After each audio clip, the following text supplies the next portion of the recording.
You're an embarrassment for your industry. You're an embarrassment for unions. How can you justify yourself?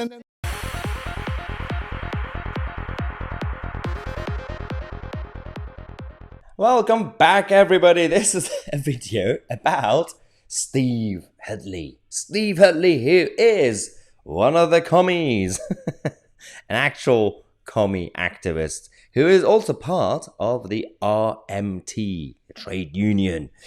And he's one of the bosses of the RMT trade union. And this is quite fascinating what's going on with this whole debate.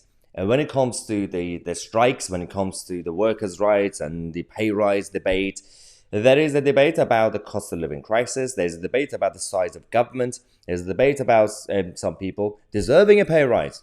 And there's a debate about those who have their own vested interests behind it, especially when it comes to the political agenda of some of the trade union leaders who are using the working classes for their own benefit. Now, Steve was on Talk TV. And he had a bit of a clash with Richard Tice and Isabel Oakeshott. Let's go to this clip of where Steve lost the debate, so decided to call Richard Tice and Isabel Oakeshott hard right 1930s Germany. I'm not sure frankly, I'm not sure what's going to come out of your mouth because we're in a similar situation. We're in a similar situation, aren't we? What's going to come out of your mouth? I see that it's up there on the auto cue. You sat there and you're unfortunately not the auto cue. You sat there and accused me of being an advert for the Hitler Youth. How do you justify that? Well, because that is downright offensive. You're an absolute fascist, right? You're ridiculous. You're a fascist. It's actually quite laughable. You sit here. What? It makes absolutely no sense. If you know anything about people like Isabel Oakeshott or Richard Tice, then you wouldn't call them that. It makes no sense. Why? Some people on the left, when they lose the political debate, they get personal. They not only they just target you personally, that's not my issue. I've got a thick skin. It always happens. But they become irrational. They have a meltdown, but then they still put on a smile, a fake smile, thinking we are still superior. This is what Richard Tice said in exchange during the exchange they had.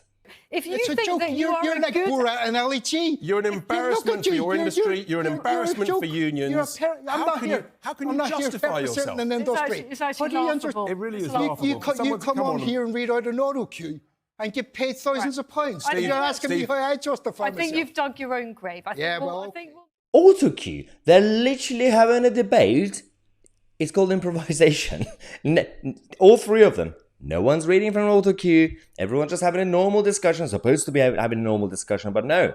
Now, in case, for those who don't know, this is the same Steve Hadley who was actually suspended by RMT a couple of years ago. And he's been in a lot of trouble in the past anyway, because he said that we should throw a party if Boris Johnson dies. If the Prime Minister, Boris Johnson, this is 2 years ago, and in the middle of all the lockdown situation and everything else, and Boris's health, this is what he thought was the priority. This is the same Steve Hadley who actually resigned from the Socialist Party in 2013 because of, again, more chaos and investigations about him and his behavior. Apparently, the Socialist Party is too right-wing for him. You need an actual communist party.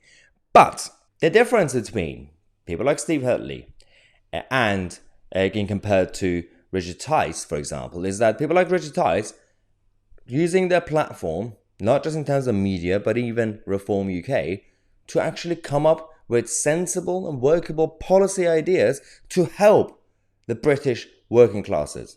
Whereas people like Steve Hadley just want to stir the pot. They just want to cause division. They just want to completely bring down the system and the British culture. That's all they care about. They don't really want to help. They don't want to help the workers because that was never part of their agenda. It was supposed to be to bring back or create their new version of communist utopia, which will end up being a futuristic dystopia headed by the likes of Klaus Schwab, who's also a commie. Mind his words. Anyway, thank you so much for watching. I'm Tousi and we are the media.